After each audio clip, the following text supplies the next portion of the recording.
రైతు బీమా లేని రోజులు గుర్తు తెచ్చుకోమని చెప్పి నేను విజ్ఞప్తి చేస్తున్నా. ఎవరైనా చచ్చిపోతే మన మరిపల్లిగా ఆనాడు 8 ఏళ్ల కిందట మనమే ఫోన్ చేసి బతిలాడుకోలేదు సెసోలకు, అరే 20 నిమిషాలు కరెంట్ అయ్యా అని చెప్పి ఆ ఏఈని డీఈని బతిలాడిన రోజు వాస్తవం కాదని చెప్పే. ఎన్ని మార్పులు కాదా తెలంగాణ కేసీఆర్ తెచ్చింది కాదా? ఇలా ఊళ్ళు మంచిగా కాలే, ప్రతి ఊరుకు నర్సరీ, ప్రతి ఇంటి ముంగడ నల్లా, ప్రతి రైతుకు బీమా, ఇవన్నీ కేసీఆర్ తెచ్చి.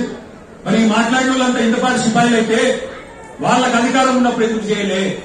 వాళ్ళు మనకంటే ముందు 65 ఏళ్ళు వాళ్ళే ఉన్నారు కదా, ఇలా మస్తే నరకచ్చు. కానీ వాళ్లకు అధికారం చేతులు ఉన్నప్పుడు మీరు అన్నారు గైడెన్స్ వల్ల కూర్చోబెట్టినప్పుడు కుర్చీలా, అప్పుడేమో ఎవరు మాట్లాడలే, ఎవరు చేయలే. వాళ్ళు అందరికాడికి దోసుకుపోయింది తప్ప ఎన్నడూ రైతు కోసం చేసే ప్రయత్నం చేయలేదు. ఇలా కేసీఆర్ చేస్తుంటే కడుపు మండి మన పంట పొలాలు పచ్చబడుతుంటే వాళ్ళ కళ్ళు ఎర్రగై నోటికి వచ్చినట్టు మాట్లాడుతున్నారు. మాట్లాడు అల్పగానే నేను సవాల్ చేస్తున్నా మరిపల్లి నుంచి. మా మీద మాట్లాడే కాంగ్రెస్ బీజేపీ నాయకులారా, మీరు యాడికి రమ్మంటారో వస్తాం. మీరు ఈరోజు మేము ఒకటే ఒక్క రాష్ట్రంలో టీఆర్ఎస్ అధికారం ఉన్నది, మీరు 28 రాష్ట్రాలు ఉన్నారు. ఏ రాష్ట్రం రమ్మంటారో చెప్పుని. ఇంతకంటే మంచి పథకాలు ఎక్కడైనా చూపెడితే రాజీనామా చేసుకుంటారని ఎక్కడైనా చూపెట్టి మిగతా 28 రాష్ట్రాల్లో ఏ రాష్ట్రానికి రమ్మంటావు, ఏ జిల్లాకి రమ్మంటావు, ఏ పల్లెకి రమ్మంటావు చెప్పు, వాడికి వస్తాం. ఎక్కడన్నా ఇంటికి నల్ల నీళ్లున్నాయా? ఎక్కడన్నా మీ ముఖాలకు ఊళ్ళో చెట్లు పెట్టాలని ఆలోచన చేసిండ్రా? ఎక్కడన్నా ఊరికి వైకుంఠధామాలు కట్టిండ్రా? అసలు ఎక్కడన్నా పట్టణాల్లో పార్కులు ఉంటాయి కానీ ఇలా మన పల్లెల్లో పార్కులు లేవా? పల్లె ప్రకృతి వనాలు కట్టలేదా? మనం కళ్ళ పడతలేవా ఇవన్నీ? కళ్ళకు ఇంత కనబడుతుంటే కళ్ళ నుండి చూడలేని కబోర్డులు లెక్క సిగ్గు లేకుండా మాట్లాడుతుంటే మీరు దయచేసి ఎప్పుడే మిమ్మల్ని అందరినీ కోరేది, మనమేమో పని చేసుకుంటూ పోతున్నాం, వాళ్ళు ఏం చేస్తున్నారో ఆలోచన చేయండి. ఎంతసేపు కాళ్ళలో కట్టబెట్టే పనులు, పైకెళ్ళేమో ₹1 లేదు. ఒక ఆయన వచ్చి ఇక్కడ మురిగిపోతాడు వేములవాడకు వచ్చి, అగో మీరు వేములవాడ టెంపుల్ ఎందుకు మరి పట్టించుకుంటలేవు అంటాడు. మరి నువ్వు ఎంపీ ఉన్నావు కదా, నువ్వేం చెప్తున్నావు? నువ్వు కనీసం ఆడ మోడీ ఉన్నాడు, ఏదో కాశీ ఏదో చేసిండు అని చెప్పి పోజులు కొడతావు. మరి దక్షిణ కాశీ కాదా? మరి మోడీ ఆడ 1000 కోట్లు పెడితే నీ ఇక్కడ 100 కోట్లు తెచ్చే ముఖం లేదా? సాధన అయితే లేదా? మరి నువ్వెందుకు బిగనిక? నేను ఎందుకంటున్నా అంటే మాటలు ఎటువంటి మాట్లాడచ్చు. తెలంగాణ ప్రభుత్వం చేసేకాడికి చేస్తున్నది.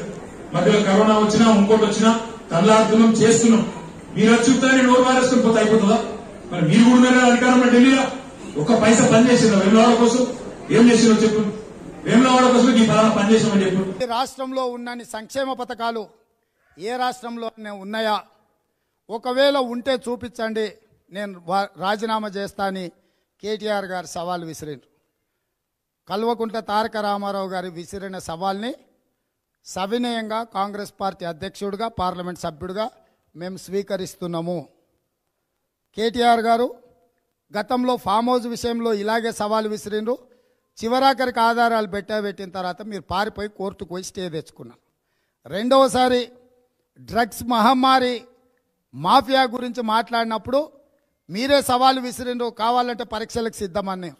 మేము సరే అని సవాళ్ళు స్వీకరించి ముందుకు వస్తే మళ్ళీ మీరు కోర్టుకు పోయి స్టే తెచ్చుకున్నారు. డ్రగ్స్కు సంబంధించిన చర్చనే జరగొద్దు, దీని మీద రేవంత్ రెడ్డి అసలే మాట్లాడొద్దని మీరు కోర్టుకు పోయి స్టే తెచ్చుకున్నారు. ఇప్పుడు మూడోసారి మీరు మళ్ళీ సవాలు విసిరిండ్రు. మాలాంటి ప్రభుత్వం సంక్షేమ పథకాలు ఎక్కడైనా ఉంటే చూపించండి, చర్చకు సిద్ధం. ఒకవేళ మాకంటే మంచి పథకాలు ఉంటే నేను రాజీనామా చేస్తా అని మీరు అన్నారు. ఈ సవాల్ని మేము స్వీకరిస్తున్నాం. నేను వారికి విజ్ఞప్తి చేస్తున్నా, మీకంటే తెలంగాణ రాష్ట్రంలో టీఆర్ఎస్ పార్టీ కేసీఆర్ నేతృత్వంలో అమలు చేస్తున్న పథకాల కంటే మంచి పథకాలు ఛత్తీస్గఢ్లో భూపేష్ బఘేల్ అని మా కాంగ్రెస్ ముఖ్యమంత్రి, ఆ రాష్ట్రానికి ఇన్ఛార్జిగా మా సీతక్క ఉన్నారు. అక్కడ మహిళా కాంగ్రెస్ తరఫున ఛత్తీస్గఢ్ ఇన్ఛార్జిగా సీతక్క ఉన్నారు. ఛత్తీస్గఢ్లో మా ప్రభుత్వం తెలంగాణ ప్రభుత్వానికంటే మంచి పథకాలు అమలు చేస్తుంది. ముఖ్యంగా రైతులకు సంబంధించి వరి కేంద్ర ప్రభుత్వం నిర్ణయించిన కనీస మద్దతు ధర ₹1960. కానీ ఛత్తీస్గఢ్లో మా ప్రభుత్వం, మా ముఖ్యమంత్రి గారు ఇంకొక ₹540 దానికి తోడేసి ఛత్తీస్గఢ్లో వరి పండిస్తున్న రైతులకు ₹2500 పర్ క్వింటాల్ ఇస్తున్నాడు. ఈ రాష్ట్రంలో వరి కొనుగోలు చేయలేని పరిస్థితుల్లో కల్లాలలో కుప్పల మీద గుండెలు పగిలి చచ్చిపోతున్న రైతులకు మీరు అండగా నిలబడలేదు. ఈ యాసంగిలో మీరు వరి కొనము, వరేసుకుంటే మీరు ఉరి అన్నారు. కానీ మా ప్రభుత్వం ఛత్తీస్గఢ్లో మా నాయకుడు భూపేష్ బఘేల్ ముఖ్యమంత్రిగా 2500 రూపాయలు మద్దతు ధర ఇచ్చి కనీస మద్దతు ధరకు 540 రూపాయలు రాష్ట్ర ప్రభుత్వం బోనస్గా కలిపి 2500 రూపాయలు ఇస్తుంది. నేను నిన్న అక్కడికి తీసుకెళ్లి చూపిస్తా, మీరు రావాల్సిందిగా కేటీఆర్ గారికి సవాలు విసురుతున్నా. అదేవిధంగా వరి పంటను ప్రత్యామ్నాయంగా పండించాలన్న ప్రతిపాదన మీరు చేస్తున్నారు. కానీ ప్రత్యామ్నాయ పంటలు మీరు కొనుగోలు చేస్తామని చెప్పట్లేదు, ఎవరికి అమ్ముకోవాలో కూడా చెప్తలేరు. కానీ అదే ఛత్తీస్గఢ్లో వరి పండించకుండా పంట మార్పిడి చేస్తే, మీరు పంట మార్పిడి చేసి అంటే ఏవైతే ఈ మిల్లెట్స్ కానీ కందులు కానీ పప్పులు కానీ ఇతర కమర్షియల్ క్రాప్స్ ఏమేసినా ప్రతి ఎకరాకు 10,000 రూపాయల బోనస్ ఇస్తున్నది. ముందుగానే ప్రోత్సాహకంగా బోనస్ ఇస్తున్నది. నగదు రూపంలో ప్రతి ఎకరాకి వరి పండించకుండా వరి పండించే రైతులు పంట మార్పిడి చేసి ఇతర పంటలు పండిస్తే ప్రతి ఎకరాకు 10,000 రూపాయలు ప్రోత్సాహక నగదు బహుమతి మా రాష్ట్ర ప్రభుత్వం ఇస్తున్నది. ఇవాళ వరి పండించొద్దని చెబితే కుదరదు.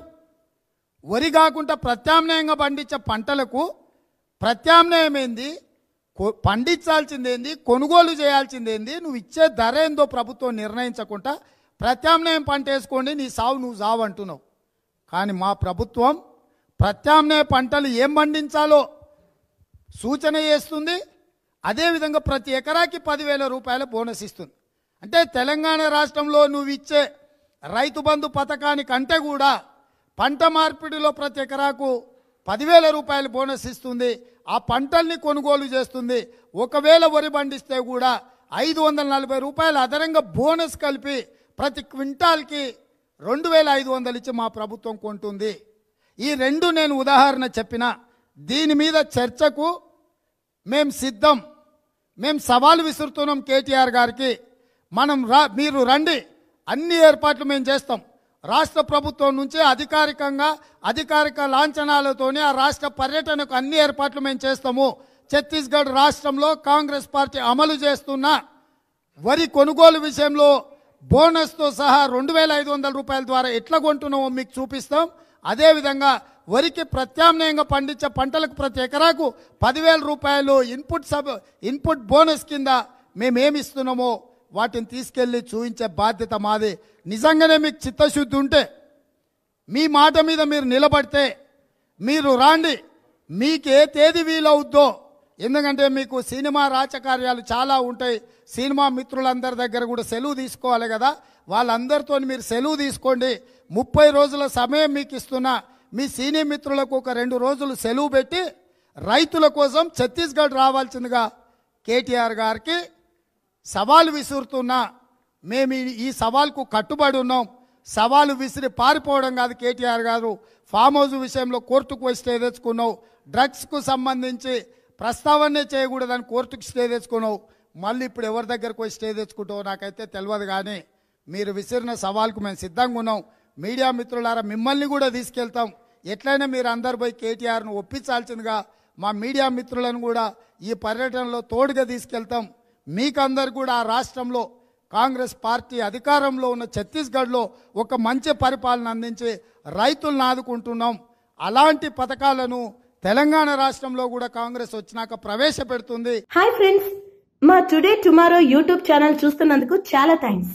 మరిన్ని లేటెస్ట్ వీడియోస్ కోసం వెంటనే సబ్స్క్రైబ్ చేయండి. అలాగే ఈ బెల్ ని కూడా రింగ్ చేసేయండి. మా నోటిఫికేషన్స్ అన్ని మీ మొబైల్లో వస్తాయి. అలాగే మా వీడియోస్ మీకు నచ్చితే లైక్ చేయండి, షేర్ చేయండి, నచ్చకపోతే కామెంట్ చేయండి.